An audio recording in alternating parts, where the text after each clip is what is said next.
Existe uma passagem em Gênesis 32 que dura apenas 11 versículos, mas sustenta uma das maiores anomalias interpretativas de toda a Torá. Ela descreve Jacó lutando a noite inteira com um ser que o texto chama de Ish, homem, mas que depois é identificado como Elohim, ou como anjo, ou como a própria presença divina, dependendo de quem traduz. A luta não é simbólica. Ela deixa Jacó mancando pelo resto da vida.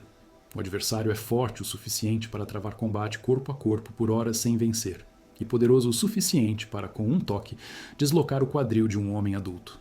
Depois, esse ser muda o nome de Jacó para Israel e some ao amanhecer.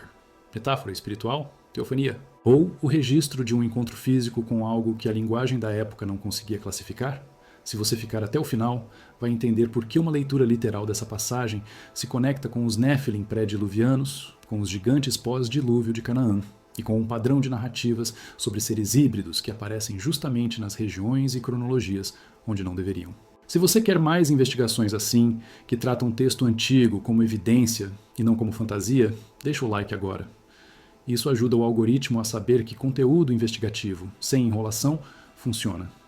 E se você tem uma teoria própria sobre o que Jacó enfrentou naquela noite, deixa nos comentários. Hoje você vai saber 3 coisas ao final. Primeiro, o que o texto hebraico realmente permite afirmar sobre a natureza desse ser, sem invenção e sem forçar interpretação.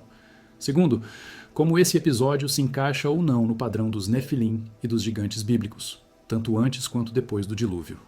Terceiro, quais são os cenários mais defensáveis, desde a ortodoxia até a leitura literal que coloca um ser híbrido ou remanescente pré-diluviano naquela margem do rio Jaboque. Não é prova final de nada. É a montagem da cadeia de evidências, com as peças que ficam de pé e as que não ficam.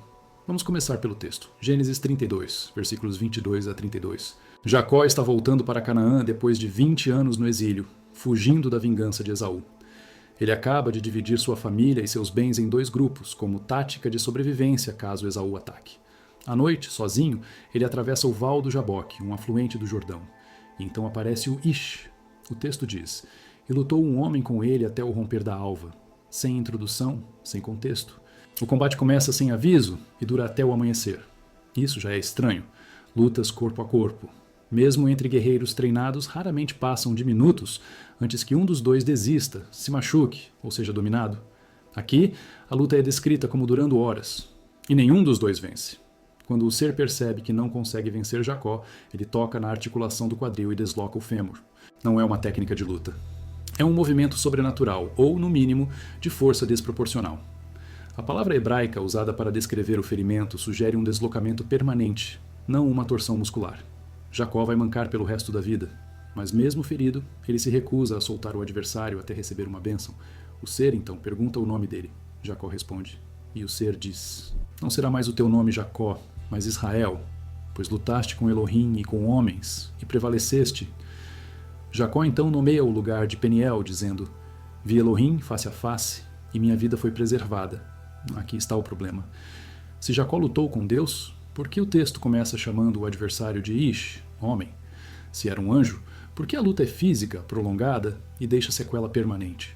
Se era uma visão ou metáfora espiritual, por que a marca no quadril persiste e por que o narrador interrompe a história para explicar que até hoje os filhos de Israel não comem o nervo ciático por causa desse evento? Tradição dietética não nasce de alegoria. Ela nasce de evento físico, interpretado como sagrado. O texto quer que você entenda que algo aconteceu, mas não facilita. O termo Ish é crucial. Em hebraico, ele significa homem, mas é o termo mais genérico possível. Não é Adam, humanidade. Não é Geber, guerreiro ou macho. Não é Enosh, mortal fraco. É Ish, alguém, um ser masculino, mas indefinido. Quando a Bíblia quer ser clara, ela usa termos específicos. Aqui ela escolhe o mais vago. Por quê? Uma possibilidade.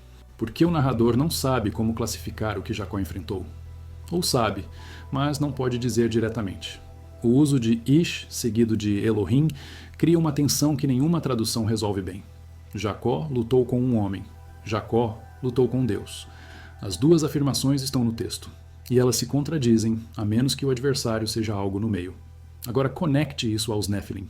Gênesis 6 descreve os filhos de Deus, se unindo às filhas dos homens, gerando os Néfilim, os valentes que houve na antiguidade, os homens de renome. O texto não diz gigantes em hebraico. A Septuaginta grega traduz como gigantes, mas o termo hebraico Nefilim é mais ambíguo. A raiz pode significar caídos, mas o que caiu? Anjos, status social, altura. O que está claro é que os Nefilim eram seres de força excepcional, famosos, e que sua presença coincide com a corrupção que motiva o dilúvio. Depois do dilúvio, Números 13 menciona os Nefilim novamente, ainda em Canaã. Isso cria um problema cronológico. Se o dilúvio exterminou todos, como os Nefilim voltam? Uma resposta ortodoxa. Números 13 é hipérbole dos espiões, medo exagerado. Outra resposta. O gene Nefilim sobreviveu via Noé ou suas noras. Outra ainda. Nefilim pós-dilúvio são um fenômeno diferente, mas com características similares. O que une essas narrativas? Seres de força sobre-humana, descritos em linguagem que mistura humano e divino, associados a regiões específicas e a cronologias de conflito. Jacó luta com um Ish, que é também Elohim. Os Nefilim são filhos de Deus e filhas dos homens. Ambos ocupam uma zona intermediária. Ambos deixam marcas físicas. No caso dos Nefilim, uma linhagem de gigantes. No caso de Jacó, um quadril deslocado e um povo renomeado. A questão não é se Jacó lutou literalmente com um Nefilim. O texto não usa o termo. A questão é se o padrão descritivo se sobrepõe. E se sobrepõe. Vamos ao contexto geográfico. O rio Jaboque fica na Transjordânia, região que séculos depois será território de gigantes como Og, rei de Bazã, descrito como o último dos Refaíns, outra tribo de gigantes. Deuteronômio 3 diz que a cama de Og tinha 9 côvados de comprimento, cerca de 4 metros. Bazã e suas cidades muradas ficavam exatamente nessa região. Seria coincidência Jacó encontrar um ser anômalo justamente numa área que, na memória cultural israelita, é território de gigantes? Ou o narrador está plantando uma pista? Tem mais. O tempo da luta. O texto diz que durou até o romper da alva. Por que o ser insiste tanto em ir embora antes do amanhecer? A explicação tradicional. Presenças divinas não podem ser vistas pela luz direta. Por isso a pressa. Mas isso não explica por que ele lutou a noite inteira antes de decidir ir embora. Se era urgente, por que começar o combate? A leitura é alternativa. Certos seres descritos em textos antigos, incluindo apócrifos como Enoque e Jubileus, são vulneráveis ou limitados pela luz do dia. Não necessariamente vampiros, mas entidades cuja operação estava condicionada à escuridão. Isso é especulação, mas é especulação ancorada numa estranheza real do texto. Outro detalhe, o ferimento. Quando o ser toca o quadril de Jacó, o texto usa a palavra naga, tocar, bater, ferir. Não é luta, é intervenção. A implicação é que o ser poderia ter feito isso a qualquer momento, mas escolheu não fazer até perceber que não venceria de outra forma. Isso sugere regras. Seja qual for a natureza desse encontro, ele opera dentro de um limite. O ser não pode simplesmente esmagar Jacó. Ele precisa lutar de igual para igual, até que a superioridade se torne inegável. Por quê? Se é Deus, não há necessidade de prolongar. Se é anjo sob ordens, qual seria a ordem? Teste de força, iniciação, transformação física que precisa de combate como veículo? O texto não responde. Mas a sequência é clara.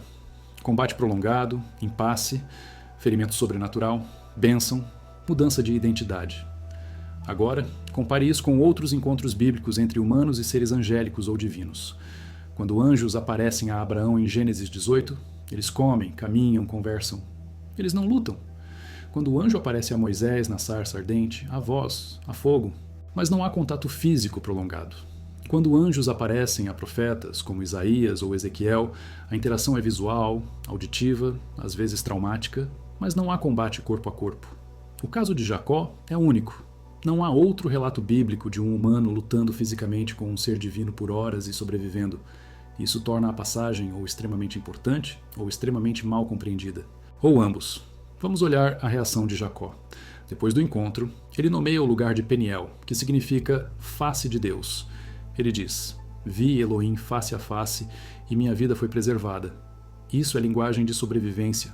No Antigo Testamento, ver Deus face a face é geralmente fatal. Êxodo 33 diz que nenhum homem pode ver a face de Deus e viver, mas Jacó viu e viveu. Como? Uma resposta. Ele não viu Deus diretamente, mas uma manifestação limitada, um mensageiro, um anjo com autoridade delegada. Outra resposta, ele viu algo que ele interpretou como divino, mas que era fisicamente combatível, sugerindo uma natureza híbrida. Ou ainda, o encontro foi real, mas a interpretação teológica posterior ajustou a linguagem para se encaixar na doutrina. O que sabemos com certeza. Jacó estava sozinho. O encontro foi à noite. Houve luta física.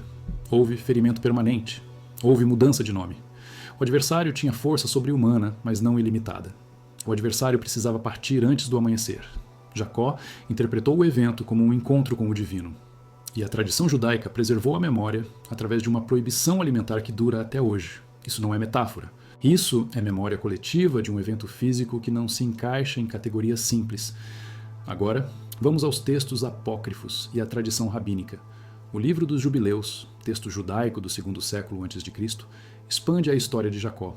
Segundo Jubileus, o adversário era Mastema, um príncipe dos demônios ou anjo caído. A luta não foi apenas física, mas uma batalha espiritual pelo direito de Jacó de entrar em Canaã. Mastema queria impedi-lo, testá-lo ou destruí-lo. Deus permitiu o confronto como prova. Jacó venceu, recebeu a bênção e Mastema foi forçado a recuar. Isso não está na Bíblia canônica, mas reflete como algumas comunidades judaicas antigas interpretavam a passagem, não como teofania direta, mas como confronto com uma entidade antagônica subordinada a Deus. A tradição rabínica posterior identifica o adversário como o anjo protetor de Esaú. Cada nação, segundo o Talmud, tem um anjo guardião. Esaú representa Edom, rival histórico de Israel.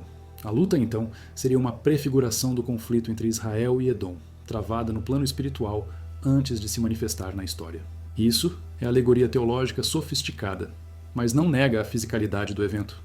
O anjo luta de verdade. Jacó se machuca de verdade. A interpretação é simbólica, mas o substrato é literal. Então, temos pelo menos 4 leituras possíveis. Primeira, Jacó lutou com Deus diretamente, numa teofania excepcional que marcou sua transformação de enganador a patriarca. Segunda, Jacó lutou com um anjo mensageiro de alta autoridade, cuja natureza é deliberadamente ambígua no texto. Terceira, Jacó lutou com uma entidade antagônica, anjo caído ou demônio, que testou ou tentou impedi-lo. Quarta, Jacó lutou com um ser híbrido ou remanescente Nefilim, cuja força e características se alinham ao padrão descrito em Gênesis 6 e Números 13. Nenhuma dessas leituras é absurda. Todas têm suporte textual ou tradicional. E todas enfrentam problemas. A leitura teofânica enfrenta o problema da fisicalidade e da limitação do ser. Por que Deus lutaria por horas sem vencer? Por que apressa em partir ao amanhecer?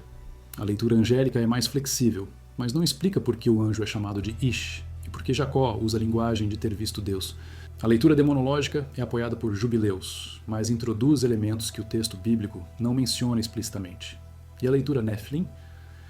Ela se encaixa na fisicalidade, na força descomunal, na ambiguidade terminológica e na geografia, mas exige aceitar que havia remanescentes gigantes ou híbridos pós-dilúvio, circulando por Canaã na época de Jacó, o que a ortodoxia judaica e cristã geralmente rejeita. Mas rejeita por quê? Porque Números 13 é visto como exagero, porque a ideia de seres híbridos anjo-humano incomoda a teologia, porque implica uma continuidade entre o mundo pré-dilúvio e o pós-dilúvio que complica a narrativa do recomeço limpo. E porque aceitar isso literalmente significa aceitar que o patriarca fundador de Israel passou a noite lutando com algo que não era totalmente humano e não era totalmente divino? O que isso faz com a identidade de Israel? O que isso faz com a teologia da aliança? Essas não são perguntas pequenas.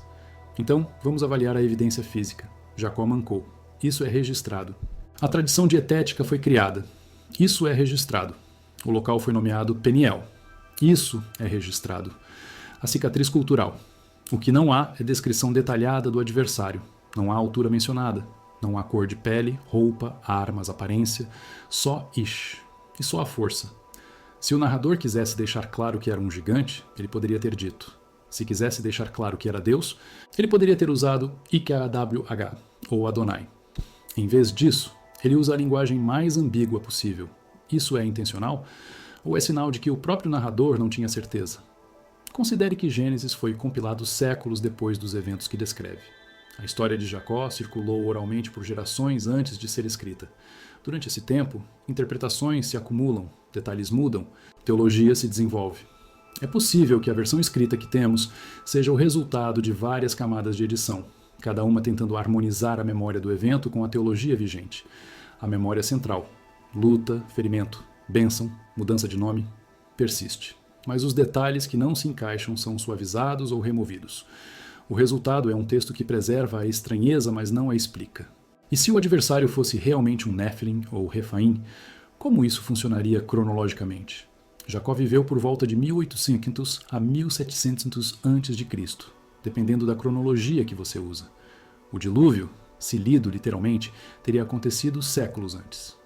Mas Números 13, escrito sobre eventos apenas algumas gerações depois de Jacó, fala de Nefilim em Canaã como se fossem contemporâneos. Deuteronômio menciona os Refaíns, Emins, Zamzumins, várias tribos de gigantes que ocupavam Canaã e regiões adjacentes. Og de Bazã é explicitamente chamado de remanescente. Remanescente de quê? De uma população maior que já estava desaparecendo. Isso sugere que, na época de Jacó, esses seres ainda existiam, mas estavam em declínio. Encontrar um perto do Jaboque não seria impossível. Seria raro, mas não impossível. Tem outro elemento. O texto diz que o ser não conseguiu vencer Jacó. Por quê? Se fosse Deus, a vitória seria instantânea. Se fosse um anjo comum, mesmo assim a superioridade seria esmagadora. Mas se fosse um Nefilim ou Refaim, a paridade faz mais sentido. Jacó era um homem forte, pastor, acostumado a trabalho físico. Um gigante teria vantagem de tamanho e força, mas não seria invencível. A luta seria plausível. E quando o gigante percebesse que não venceria pela força bruta, ele usaria outra coisa. Conhecimento anatômico, técnica, poder residual de linhagem divina. Um toque que desloca o quadril.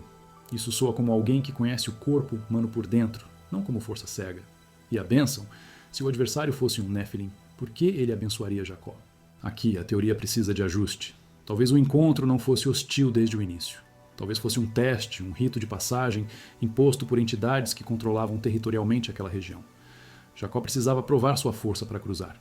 Ou talvez o Nefilim, após ser derrotado ou travado, reconhecesse em Jacó uma legitimidade que o obrigava por código ancestral a conceder a bênção. Culturas antigas têm inúmeros exemplos de combates rituais que terminam em reconhecimento mútuo e troca de status. Isso não é prova, mas é culturalmente plausível. Mas vamos ser honestos, essa leitura tem buracos. O maior buraco é que o texto não diz gigante, diz Elohim. E Jacó, que estava lá, chamou o lugar de face de Deus. Jacó não era idiota. Se fosse um gigante pagão, ele teria nomeado o lugar de outra forma. A menos que o gigante se apresentasse ou fosse percebido como representante divino, ou que a experiência de lutar com algo de força tão descomunal fosse interpretada por Jacó como um encontro com o divino, porque ele não tinha outra categoria mental disponível. Um ser entre o humano e o divino, fisicamente presente, sobrenaturalmente forte, mas não onipotente.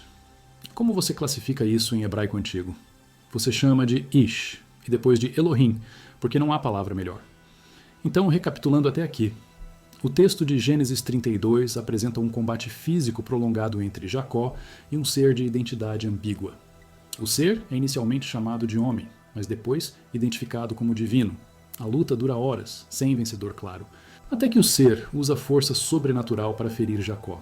Jacó sobrevive, recebe bênção e novo nome, e interpreta o encontro como teofânico.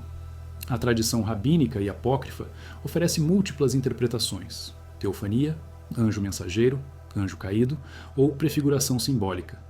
Nenhuma interpretação resolve todas as tensões do texto. E a região geográfica do encontro é historicamente associada a tribos de gigantes. O padrão descritivo se sobrepõe ao padrão Nefilim, mas a sobreposição não é perfeita. Agora, a pergunta que precisa ser feita é: qual interpretação deixa menos buracos? E o que fazer com os buracos que sobrarem?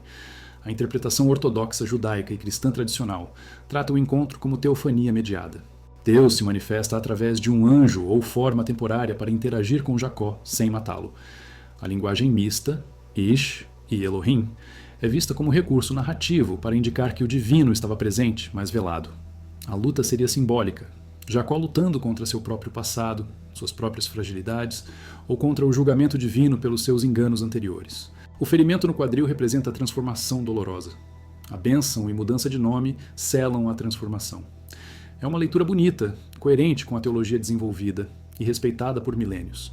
Mas ela não explica por que a luta precisou ser física, por que horas, por que o ser não podia vencer, por que a pressa em partir ao amanhecer. A leitura simbólica funciona melhor quando o texto é poético. Aqui, o texto é clínico. Ele descreve ações, resultados, consequências permanentes. Não há floreio, não há interpretação embutida. Só isso aconteceu. A leitura angélica, que o adversário era um anjo de alta hierarquia, resolve parte do problema. Anjos no Antigo Testamento têm corpos físicos temporários, comem, caminham, até lutam. O anjo poderia ter sido enviado para testar Jacó, transformá-lo, ou demarcar seu direito de retornar a Canaã. A força seria proporcional à tarefa. Forte o suficiente para ser desafiador, mas não tão forte que tornasse a luta impossível. O ferimento seria o preço da bênção, uma marca física que simboliza a iniciação. E a identificação com Elohim seria pelo fato de um anjo carregar a autoridade divina direta. Isso é mais limpo. Mas ainda tem o problema da pressa matinal. Por que um anjo de Deus fugiria da luz do dia? E por que Jacó ficaria tão impressionado? Abraão viu anjos e não nomeou o lugar. Ló viu anjos e não ficou ferido.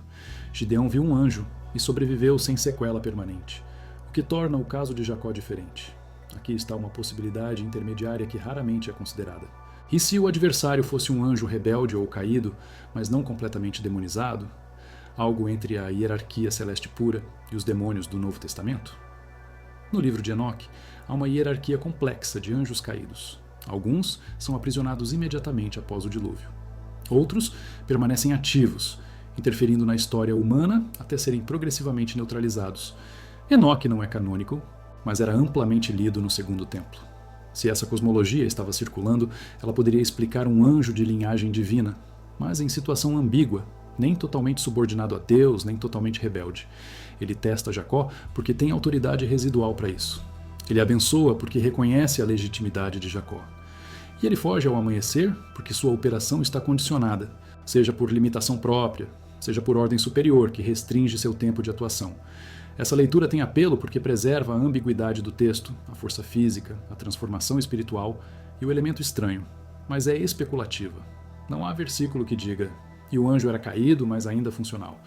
É dedução de silêncios e anomalias. E deduções podem ser engenhosas, mas não são prova. O que falta aqui é um padrão comparativo mais sólido. Então, vamos comparar esse encontro com outros casos em que humanos enfrentaram seres de força excepcional na Bíblia. Davi enfrenta Golias.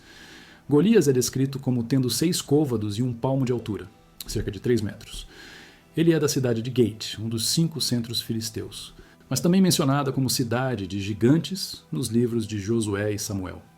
Golias é chamado de Ra-Rafa, termo que alguns traduzem como o gigante, e que conecta com os Refaíns. A luta é física, mas desproporcional. Davi usa arma de longo alcance, não combate corpo a corpo.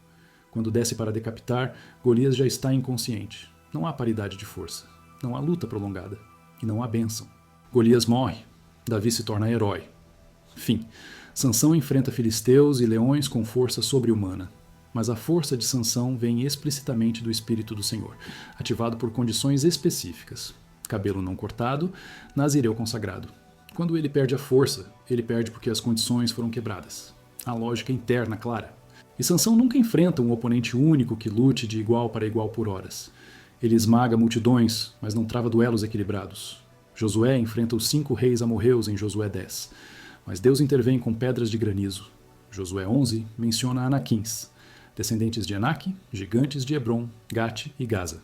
Eles são exterminados, mas o texto diz que alguns permaneceram em Gate. A mesma cidade de Golias. A conexão é clara, mas não há relato de combate individual prolongado. É guerra, não duelo. Então, o caso de Jacó permanece único. Combate individual, prolongado, sem arma, contra adversário que não é humano comum, mas que também não é onipotente. Isso não tem paralelo bíblico direto. O mais próximo seria os Néfilim pré-dilúvio. Gênesis 6 não descreve combate, mas descreve seres híbridos de força excepcional. Enoque 1, nos capítulos dos vigilantes, descreve esses seres ensinando guerra, metalurgia, cosméticos, feitiçaria. Eles não são apresentados como monstros estúpidos. São apresentados como seres de conhecimento e poder, mas corrompidos. Se um remanescente desse tipo estivesse operando na época de Jacó, ele seria formidável, mas não invencível. E ele teria motivações próprias, territoriais, ritualísticas ou de linhagem. Mas vamos testar essa hipótese com rigor. Se o adversário fosse um Néfilim ou Refaim, quais características deveríamos esperar? Primeiro, força descomunal. Temos. Segundo, resistência prolongada. Temos. Terceiro, conhecimento tático ou anatômico superior. Temos. O toque no quadril não é força bruta, é precisão. Quarto, associação geográfica com regiões de gigantes. Temos, Jaboque fica perto de Bazan. Quinto, operação condicionada por limitações como tempo ou território. Possivelmente temos a fuga ao amanhecer. Sexto, capacidade de conferir bênção ou reconhecimento. Aqui é mais complicado. Gigantes pagãos não abençoam. Mas seres de linhagem divina decaída, ainda operando sob códigos antigos? Talvez. Agora, o que não se encaixa. Jacó chama o lugar de Peniel, face de Deus. Não o lugar do gigante, não o rio do combate, Peniel. Isso é linguagem teológica forte. Ou Jacó realmente acreditou ter visto Deus, ou ele usou a linguagem teológica disponível para descrever algo que ele não sabia classificar. Lembre-se, Jacó é neto de Abraão. Ele cresceu numa família que tinha encontros diretos com o divino. Ele conhecia histórias de anjos visitando Abraão, de Deus falando com Isaac. Se ele encontrasse um gigante pagão, ele saberia a diferença. A menos que o gigante não se apresentasse como pagão. A menos que ele carregasse autoridade que Jacó reconheceu como divina ou semidivina. Isso só faz sentido se o adversário fosse algo limítrofe, um ser que já foi celeste, mas não é mais puro, ou que descende de linhagem divina, mas está em condição ambígua. Tem um detalhe que poucos comentam. Quando o ser pergunta a Jacó seu nome, e Jacó responde, o ser não revela o próprio nome. Jacó pergunta, declara-me teu nome. E o ser responde, por que perguntas pelo meu nome? E vai embora. Esse é um padrão bíblico. Seres divinos ou angélicos frequentemente recusam revelar seus nomes. Quando Manoá, pai de Sansão, pergunta o nome do anjo, a resposta é, por que perguntas pelo meu nome que é maravilhoso? Em Juízes 13. Ou seja, o ocultamento do nome é protocolar, mas também pode ser tático. Em culturas antigas, conhecer o nome de um ser sobrenatural dá poder sobre ele. Não revelar o nome é preservar a autoridade. Então, o adversário de Jacó segue esse padrão. Isso apoia a leitura angélica, mas não exclui a leitura híbrida, se o ser em questão ainda operasse sob protocolos celestes, mesmo em condição irregular. Vamos entrar na cronologia e na logística. Se aceitarmos, hipoteticamente, que Nefilim ou seres híbridos existiram pré-dilúvio e de alguma forma reapareceram pós-dilúvio, como isso funcionaria? 3 cenários. Cenário A. O gene Nefilim foi transportado através da arca via esposas de Noé ou via Cão, já que a maldição sobre Canaã sugere algo irregular na linhagem de Cão. Cenário B. Novos eventos de filhos de Deus com filhas dos homens aconteceram pós-dilúvio, gerando nova linhagem híbrida localizada. Cenário C. Alguns Nefilim sobreviveram ao dilúvio por meios não descritos, seja porque estavam em áreas não atingidas, seja porque usaram conhecimento, tecnologia pré-diluviana para sobreviver, seja porque eram de natureza suficientemente não humana para não precisar de arca. Cenário A é o mais aceito por quem tenta manter literalidade bíblica, sem violar a narrativa do dilúvio como julgamento total. Mas tem problemas. Se o gene foi carregado, por que a Bíblia não menciona? E por que os gigantes pós-dilúvio aparecem concentrados em Canaã e não espalhados globalmente? Cenário B reabre o problema teológico. Se Deus julgou o mundo porque filhos de Deus corromperam a humanidade, por que permitir repetição? A resposta ortodoxa. Não houve repetição, Números 13 é metáfora, mas essa resposta enfraquece toda a leitura literal. Cenário C é o mais especulativo e enfrenta resistência, tanto de acadêmicos quanto de teólogos, mas é o que algumas tradições apócrifas, como Jubileus e Enoque, insinuam. Nem tudo foi resolvido no dilúvio, e algumas entidades permaneceram ativas até serem gradualmente eliminadas por intervenção divina via Israel. O que é curioso é que a narrativa bíblica de conquista de Canaã funciona quase como segunda fase de limpeza. Josué é ordenado a exterminar completamente certas tribos, sem deixar sobreviventes. Deuteronômio 20 dá ordens de Éren, destruição completa, para cidades cananitas específicas. Por quê? A explicação tradicional. Essas tribos eram tão corruptas moralmente que sua presença ameaçava Israel. Mas alguns textos especificam que eram tribos de gigantes, ou refaíns. Se a corrupção fosse apenas moral, por que enfatizar tamanho físico? A menos que o tamanho e a força fossem parte da ameaça, sinais de linhagem anômala que precisava ser eliminada. Isso transforma a conquista de Canaã de campanha militar em operação de limpeza genética e espiritual. Isso soa extremo, e é, mas está implícito em várias passagens e explícito em algumas leituras apócrifas. E se essa for a lente correta, então o encontro de Jacó no Jaboque ganha outra camada. Jacó está entrando em território onde esses seres ainda operam. Ele precisa passar por um teste. O teste é físico porque a ameaça é física. E ele sobrevive porque, embora o adversário seja superior, ele não é invencível. A bênção e mudança de nome seriam o reconhecimento de que Jacó e seus descendentes terão legitimidade para ocupar aquele território. É uma transferência de autoridade extraída pela força e pelo impasse. Agora vamos ao profeta Oséias. Oséias 12, 3, 4 referenciam o episódio do Jaboque. No ventre, pegou pelo calcanhar a seu irmão e na sua força lutou com Deus. Lutou com o anjo e prevaleceu, chorou e lhe pediu graças. Aqui, o adversário é explicitamente chamado de anjo, não mais ambíguo. Oséias escreve séculos depois de Jacó, quando a tradição interpretativa já está estabelecida. Ele resolve a ambiguidade de Gênesis chamando de anjo. Isso reforça a leitura angélica. Mas há uma nuance. A palavra malak, anjo, significa literalmente mensageiro. Não especifica a natureza. Um humano pode ser malak, um ser divino pode ser malak. E, teoricamente, um ser híbrido operando como mensageiro também poderia ser malak. Então, Oséias não encerra a questão. Ele oferece uma categoria funcional, não ontológica. Vamos olhar a mudança de nome. Jacó vem de Yaakov, relacionado a calcanhar, ou enganador. Jacó enganou Esaú 2 vezes pela primogenitura e pela bênção de Isaac. Israel é composto. Isra, lutar, persistir, e El, Deus. Aquele que luta com Deus. Ou Deus luta. O nome carrega a memória do combate. É a identidade forjada em conflito físico. Se o conflito fosse apenas espiritual ou alegórico, por que escolher um nome que enfatiza luta, não submissão? Nomes bíblicos de transformação geralmente refletem nova relação com Deus. Abrão vira Abraão, Sarai vira Sara, Simão vira Pedro. Mas Israel é diferente.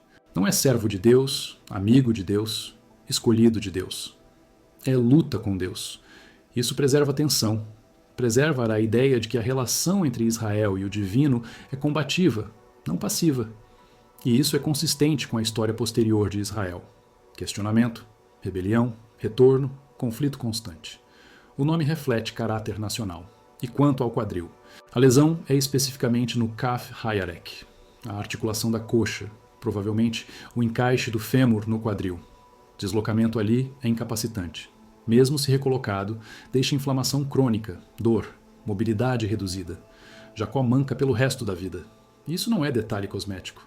É marcador físico permanente que distingue Jacó de outros homens.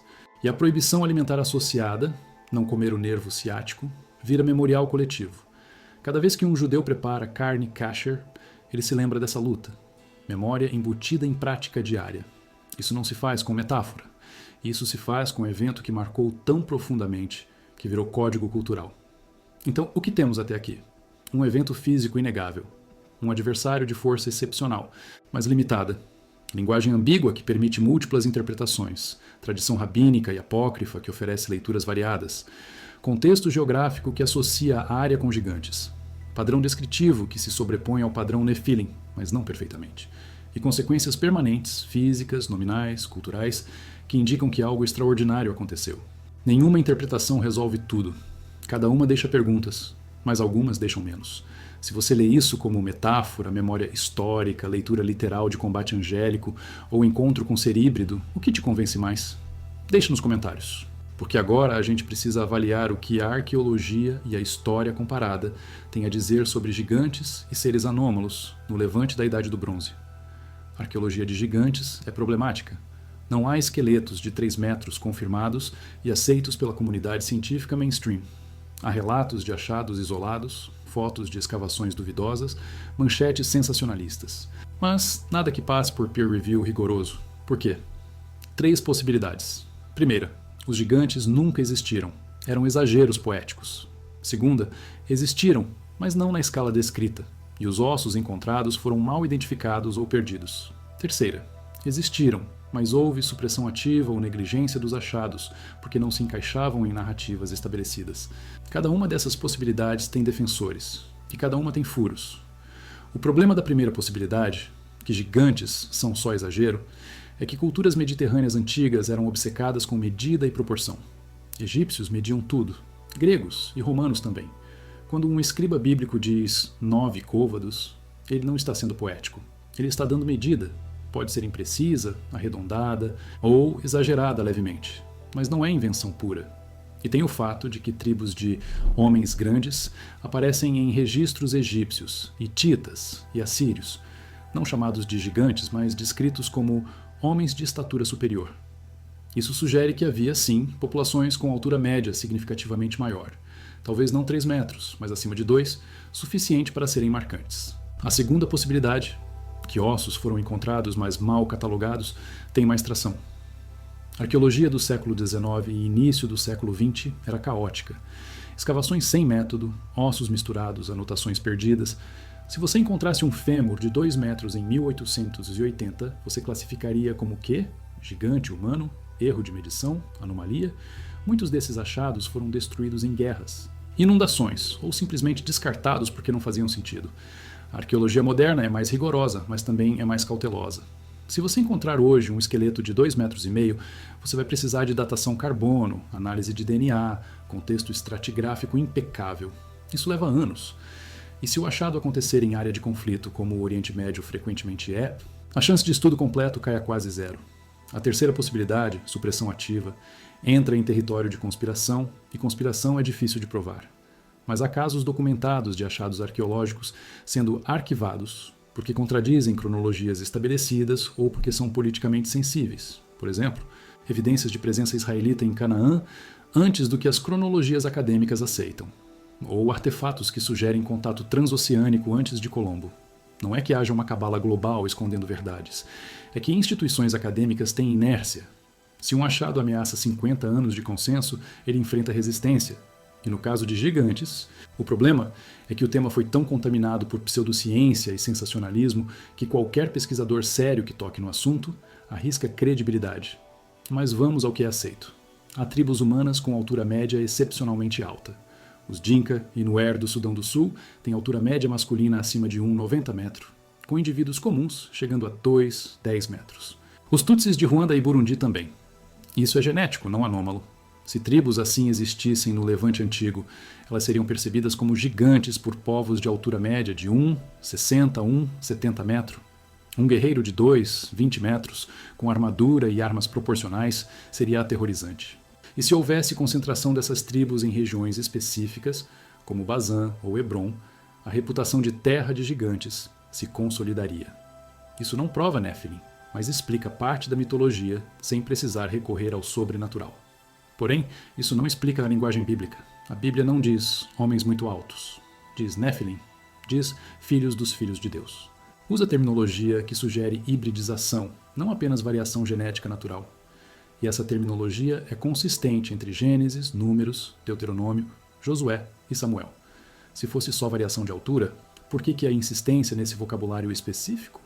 A menos que a altura fosse marcador de algo mais. Linhagem, origem, associação com o divino ou com o proibido. Textos mesopotâmicos falam de Apkalu, seres sábios, meio-deuses, que desceram antes do dilúvio e ensinaram civilização. Textos egípcios falam dos Shemsu-Hor, seguidores de Horus, que governaram no tempo dos deuses. Mitologia grega está cheia de titãs, gigantes, semideuses, seres híbridos de deuses e humanos. Mitologia nórdica tem os Jotun, gigantes primordiais. Mitologia hindu tem os Daityas e Rakshasas, raças de seres poderosos, frequentemente em conflito com os deuses. Padrão global. Culturas separadas por oceanos, sem contato documentado. Todas têm narrativas de seres intermediários entre humano e divino, frequentemente gigantes, frequentemente associados à era pré-histórica. Como explicar isso? 3 hipóteses. Primeira, memória coletiva de algo real. Evento global ou regional, que afetou múltiplas culturas e foi preservado em mito. Segunda, arquétipo psicológico universal. Humanos naturalmente criam histórias de gigantes como forma de processar medo do desconhecido ou de projetar poder. Terceira, difusão cultural antiga, uma narrativa central que se espalhou via comércio, migração, conquista e foi adaptada localmente. Cada hipótese tem evidência parcial. Nenhuma é definitiva. Se for memória coletiva de algo real, o quê? Catástrofe global como o dilúvio? Neandertais ou denisovanos, que eram fisicamente diferentes e coexistiram com sapiens? População humana pré-histórica de estatura excepcional que desapareceu? Visitação extraterrestre, como alguns especulam? Ou algo limítrofe? Como a teoria dos anjos caídos das religiões abraâmicas sugere, seres de outra dimensão ou natureza que interferiram na história humana primitiva e deixaram descendência? Sem evidência física definitiva, todas essas opções permanecem especulativas. Mas o fato de que o mito é universal significa que alguma coisa gerou a narrativa. Mitos não nascem do vácuo. Se for arquétipo psicológico, por que especificamente gigante? Por que não invisível, voador, metamórfico? Por que força física e tamanho são tão centrais? Freud e Jung ofereceriam explicações sobre complexo de inferioridade, medo paterno, projeção de poder. Mas isso é psicanálise aplicada retroativamente. Não é metodologia histórica. E não explica por que as descrições, mesmo quando metafóricas, incluem detalhes materiais. Camas de ferro de 9 côvados, armas de bronze de peso específico, cidades muradas de altura descomunal. Se é só arquétipo, por que o material importa? Se for difusão cultural, como rastrear? Linguística comparada mostra que mitos de dilúvio têm raízes mesopotâmicas e se espalharam. Mas mitos de gigantes são mais fragmentados. Não há versão protocanônica identificável que serviu de fonte. Ou havia, e foi perdida.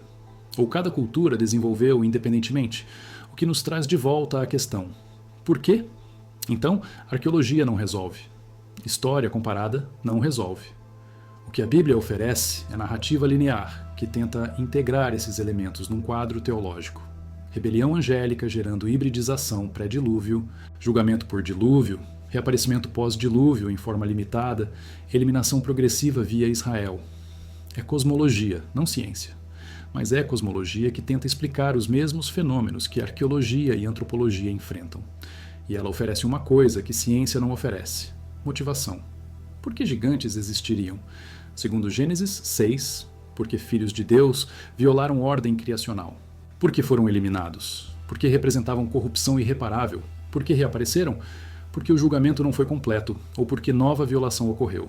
A Bíblia oferece causalidade. Ciência oferece descrição. Nenhuma oferece prova final. E é na tensão entre as duas que a investigação vive. Voltemos ao Jaboque. Jacó sozinho, à noite, combate prolongado, adversário de força descomunal, mas não invencível, ferimento permanente, bênção extraída, identidade transformada. Você tem os fatos.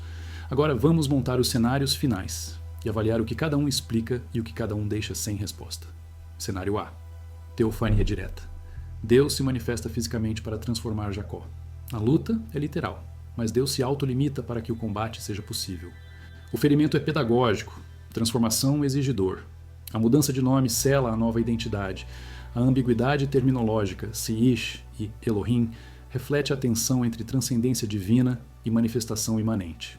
Jacó nomeia o lugar Peniel porque entendeu que encontrou o divino, não porque foi enganado. Esse cenário preserva a ortodoxia teológica, respeita a experiência de Jacó e não exige entidades adicionais. O que ele não explica: porque Deus lutaria por horas sem vencer, porque apressa em partir ao amanhecer, e porque esse evento não tem paralelo em nenhum outro encontro teofânico na Bíblia. Deus aparece a Moisés, a Elias, a Isaías, mas nunca luta corpo a corpo com eles. Por que Jacó é único? A resposta ortodoxa: porque a transformação de Jacó era única, fundadora de uma nação. Mas isso não resolve a mecânica. Por que luta e não revelação direta, como nos outros casos? Cenário B. Anjo mensageiro de alta hierarquia. Um ser celestial, subordinado a Deus, recebe ordem de testar e transformar Jacó. Ele luta usando forma física temporária, com força proporcional à tarefa. O anjo é forte o suficiente para ser desafiador, mas autolimitado por ordem divina.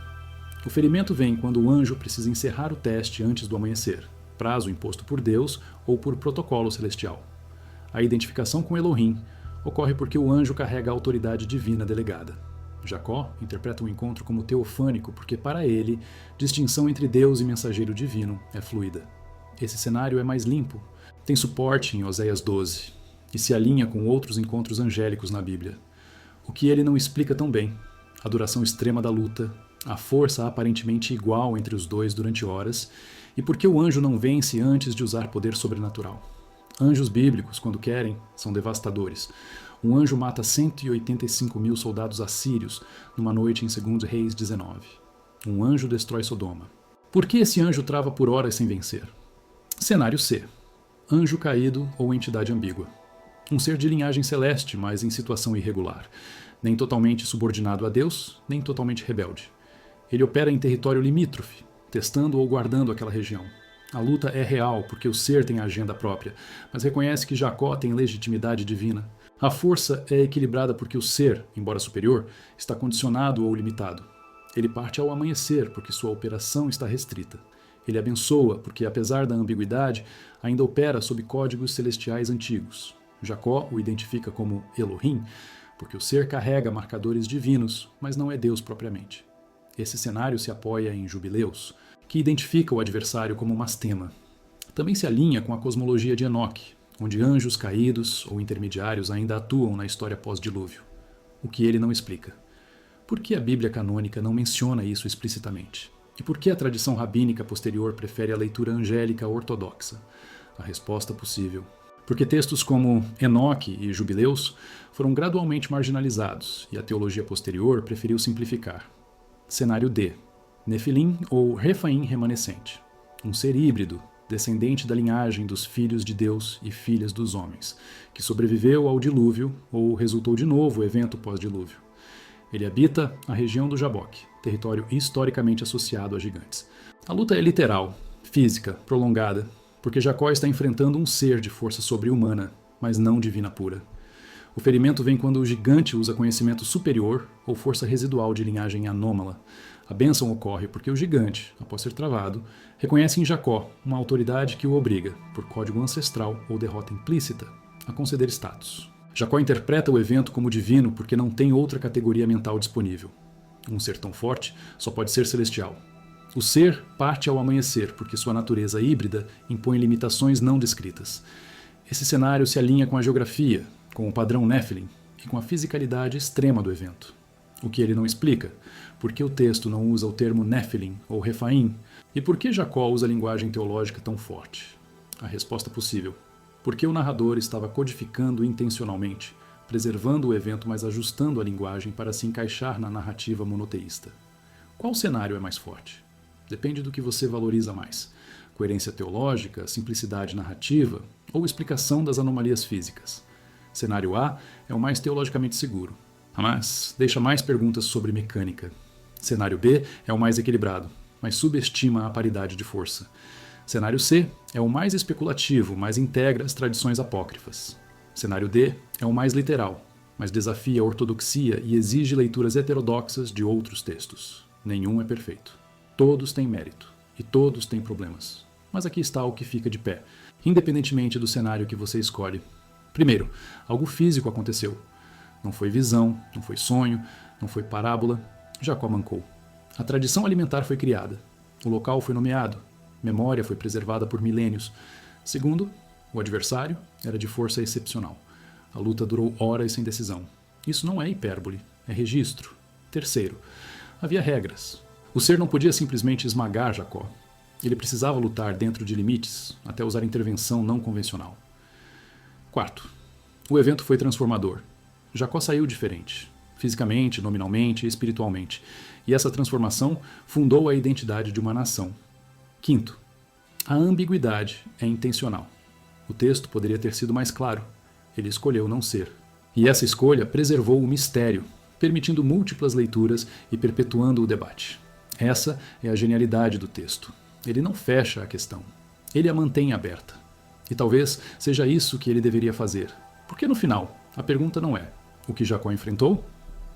A pergunta é: o que significa enfrentar o divino e sobreviver? E essa pergunta é maior que categorização. É sobre limites humanos, sobre transformação que exige quebra, sobre autoridade conquistada através de resistência. Seja qual for a identidade literal do adversário, a lição permanece.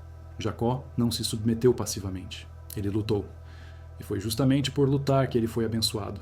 Isso inverte a lógica religiosa comum, onde bênção vem de obediência. Aqui, bênção vem de confronto. De resistir até extrair reconhecimento. E isso define Israel como nação. Não passiva, não submissa, mas combativa, questionadora, persistente até receber o que foi prometido. Olhe para a história posterior de Israel. Moisés questiona Deus no Sinai. Abraão barganha por Sodoma. Jó exige respostas. Jeremias reclama de sua missão. Israel como coletivo se rebela repetidamente. É punido, retorna, negocia. Nunca há submissão tranquila. A relação é de luta constante, e tudo começa com Jacó no Jaboque. O patriarca que literalmente lutou com o divino e ganhou um nome que significa luta com Deus. Isso não é acidente narrativo, é definição fundacional. Agora, se você conectar isso aos Nephilim, a camada adicional é esta.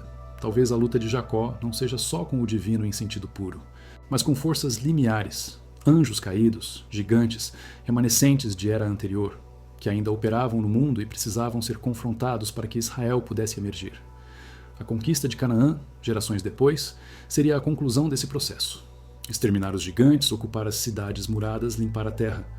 E Jacó, ao lutar e vencer no Jaboque, inaugura esse padrão. Ele prova que seres de força descomunal podem ser travados, feridos, forçados a reconhecer a autoridade. E seus descendentes replicarão isso. Davi contra Golias, Caleb e Josué contra os Anaquins, Israel contra os reis gigantes da Transjordânia. A luta de Jacó se torna arquétipo. E talvez a ambiguidade do texto seja para preservar essa polivalência. Ao mesmo tempo, teofania e combate contra a força anômala.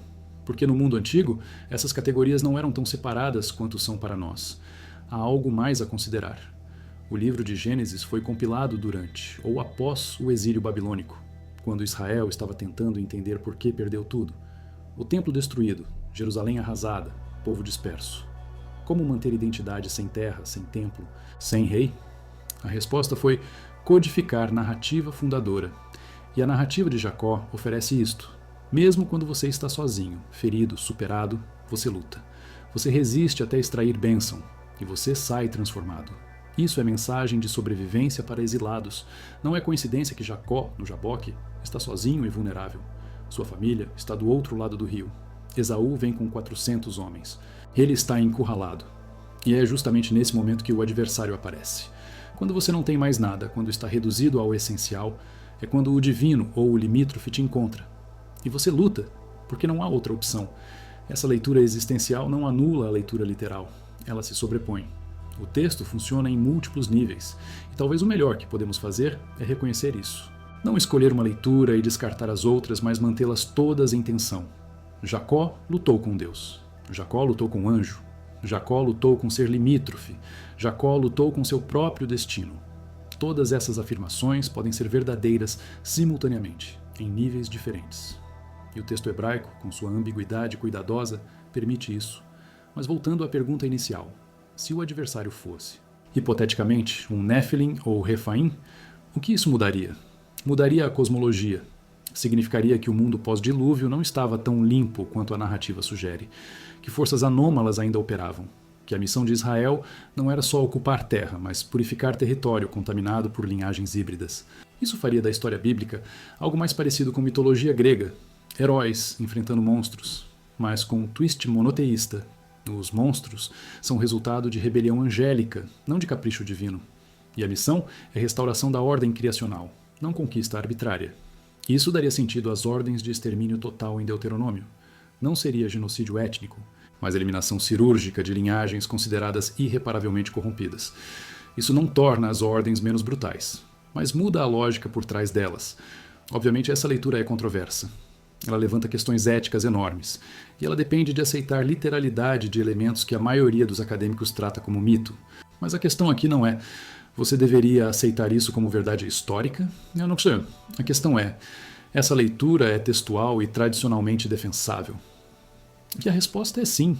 Ela está em Enoque, em Jubileus, em Joséfo, em alguns comentaristas rabínicos, em tradições cristãs primitivas. Foi marginalizada com o tempo, mas não inventada ontem. Ela é antiga, e antiga não significa verdadeira, mas significa que gente próxima temporalmente aos eventos considerou essa possibilidade plausível. Então, o que você faz com isso? Você pode descartar como lenda, você pode ler como alegoria, você pode aceitar como literal, ou você pode fazer o que a investigação boa faz. Você monta a cadeia de evidências, você pesa as interpretações, você identifica o que é sólido e o que é especulação, e você deixa a questão aberta onde ela precisa ficar aberta. Porque algumas perguntas não têm resposta fechada. E forçar resposta fechada onde não cabe é desonestidade intelectual. O que sabemos de Jacó no Jaboque? Luta real, adversário de força excepcional, ferimento permanente, bênção conquistada, identidade transformada. O que não sabemos? Identidade exata do adversário, motivação precisa do confronto. mecânica do ferimento sobrenatural, razão para a urgência matinal. E, sinceramente, talvez não devêssemos saber, porque o mistério preserva o poder da narrativa. Se você resolver completamente, você mata o texto. Textos vivos são aqueles que continuam gerando perguntas, e Gênesis 32 tem feito isso por 3.000 anos. Mas para concluir esta investigação, vamos ao que é mais útil pragmaticamente. Se você está estudando a Bíblia, não ignore as anomalias. Elas estão lá por algum motivo. Se o texto é ambíguo, explore a ambiguidade, não force clareza artificial. Se há tradições interpretativas conflitantes, conheça todas, não só aqui que sua denominação prefere.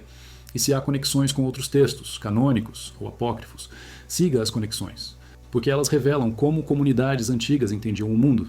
E entender como eles entendiam nos ajuda a entender o que eles estavam tentando preservar. Se você está investigando Néfilim especificamente, o caso de Jacó é periférico, mas relevante. Ele não prova que Jacó lutou com um gigante, mas ele mostra que encontros com seres de força excepcional, descritos em linguagem limítrofe entre humano e divino, estão no núcleo da narrativa patriarcal. E isso se conecta ao padrão mais amplo. Gênesis 6 introduz os Néfilim. Gênesis 32 mostra Jacó lutando com Ish Elohim. Números 13 reintroduz Nefilim em Canaã. Deuteronômio e Josué descrevem extermínio de tribos gigantes. Samuel descreve Golias e seus irmãos, últimos refaíns. O padrão está lá. A questão é o que você faz com ele. E se você está simplesmente curioso sobre o que é possível, sobre onde os limites entre história, mito e memória cultural se borram, esse é um dos melhores casos para estudar. Porque ele força você a lidar com um texto que não se comporta como você espera. Ele não facilita, ele não resolve, ele não entrega a resposta limpa, e isso é frustrante, mas também é honesto. Porque a realidade é ambígua, história antiga é fragmentada, e memória coletiva preserva coisas que não entendemos completamente. Então, 3 entregas finais, como prometido. Primeira, o texto hebraico de Gênesis 32 permite múltiplas leituras. Teofania, anjo mensageiro, entidade limítrofe ou ser híbrido. Nenhuma é definitivamente excluída pelo texto. Todas têm suporte em tradição interpretativa. A ambiguidade é intencional e preserva essa tensão necessária para que o texto funcione em múltiplos níveis. Segunda, o episódio se conecta ao padrão Néfilim através de linguagem limítrofe, força excepcional, geografia de gigantes e cronologia pós-dilúvio. A conexão não é explícita, mas é estruturalmente consistente. Se você lê Gênesis 6 e Números 13 literalmente. Então Gênesis 32 pode ser lido como encontro com o remanescente dessa linhagem. Se você lê como alegoria, então é metáfora de confronto espiritual. Ambas as leituras são defensáveis. Terceira, os cenários mais fortes são anjo mensageiro autolimitado, ou entidade limítrofe operando sob protocolo celestial ambíguo. O cenário de teofania direta tem problemas mecânicos. O cenário Néfilim, Refaim, tem força descritiva, mas enfrenta resistência teológica e falta de termo explícito no texto. O mais prudente é manter as opções abertas e reconhecer que o texto preserva mistério intencionalmente. Se esse tipo de investigação te interessa, se você quer mais conteúdo que trata texto antigo com seriedade, que não vem de teoria da conspiração, mas também não ignora anomalias, se inscreve no canal e ativa o sino, porque os próximos episódios vão entrar em territórios ainda mais limítrofes. Os gigantes de Bazã, as cidades muradas de Canaã, as armas de Golias e o que textos sumérios contemporâneos dizem sobre seres descidos. E comenta qual interpretação você considera mais forte. Não precisa ser a minha. Precisa ser a que você consegue defender com evidência e lógica. Porque debate honesto constrói conhecimento. Echo Chamber destrói. Uma última coisa. Jacó saiu do Jaboque mancando. Ele levou a marca da luta para o túmulo, e Israel, como nação, carrega essa marca até hoje. Não é nação que se submete facilmente. É nação que questiona, que resiste, que briga pelo que acredita ser seu direito. Isso pode ser visto como teimosia, ou como fidelidade ao padrão fundacional. Jacó não soltou o adversário até receber a bênção. Israel, ao longo de 3.000 anos, não soltou a promessa. E talvez a luta no Jaboque seja a profecia mais precisa de toda a Bíblia. Não porque previu eventos específicos, mas porque definiu caráter nacional. Um caráter forjado em combate noturno com algo que não se deixa nomear. E que, ao amanhecer, deixa você ferido, transformado e abençoado.